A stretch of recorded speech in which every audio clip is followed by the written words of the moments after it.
नाम जप से, कथा कीर्तन से हमें भगवत प्राप्ति सहजता पूर्वक हो जाती है। हम जैसे जैसे भगवान नाम चिंतन करते हैं वैसे वैसे इंद्रनील मणि झलकने लगते हैं। आप देखो तो जप के तो देखो, पर बस जो महाराज जी ने कही कि रुचि नहीं होती, रुचि भोगों की तरफ, इसलिए नाम छूट जाता है। नहीं तो अगर पकड़ लो तो महाराज माला माल हो जाओ।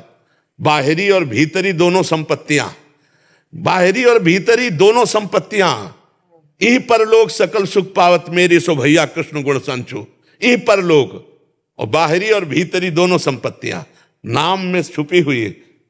जब के कोई देखे राम नाम मणि दीप धर जी देहरी द्वार, तुलसी भीतर बाहर जो चाहे। क्या महाराज एक तत्वदर्शी जो आत्म प्रबोध जिसको हो गया है, तो वो शरीर और संसार दोनों को देख सकता है क्या? नहीं महाराज जी, क्या जगा हुआ पुरुष स्वप्न की स्मृति को प्राप्त होता है क्या? सुंदर सुंदर।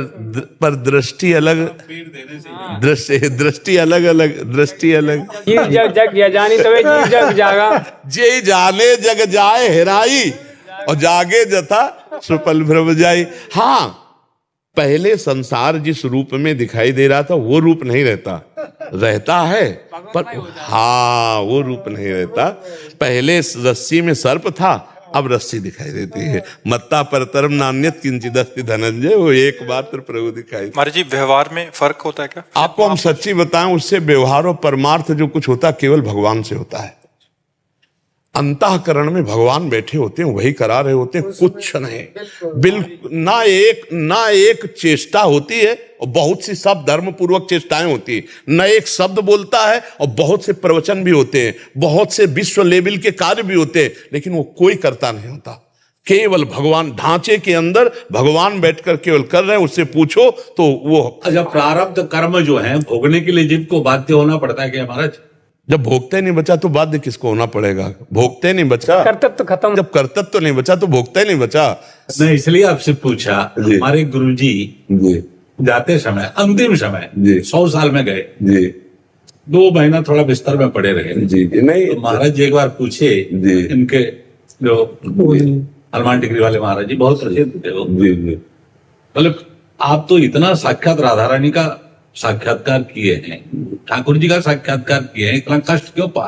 उन्होंने भागवत का जो 10वां स्कंद में तत्तेन कंपाम समुख्यमाणा, इसका उदाहरण दिया। ये भोगने के लिए बाध्य, क्योंकि विशेषकर जो भक्त है, साधक है, वो भोग लेते हैं इस जन्म में।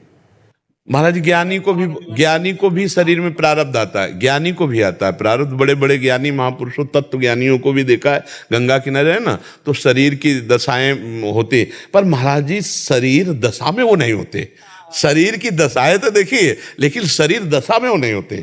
एक अद्भुत आनंद रहता है। तो उठे हुए महापुरुष, हाँ मतलब कैसे बताए कि श्री जी ऐसी ऊंचाई पे बैठाल देती कि जितने ताप हैं वो सब होते रहते हैं, लेकिन उसको छू नहीं पाते ताप। वो एक अद्भुत आनंद में। देखो, प्रवचन करना, प्रवचन सुनना, ये एक अलग क्षेत्र है, और स्थिति आना एक ये अलग क्षेत्र है। स्थिति पे कोई भी द्वंद्व नहीं रहता है, निर्द्वंद स्थिति होती है।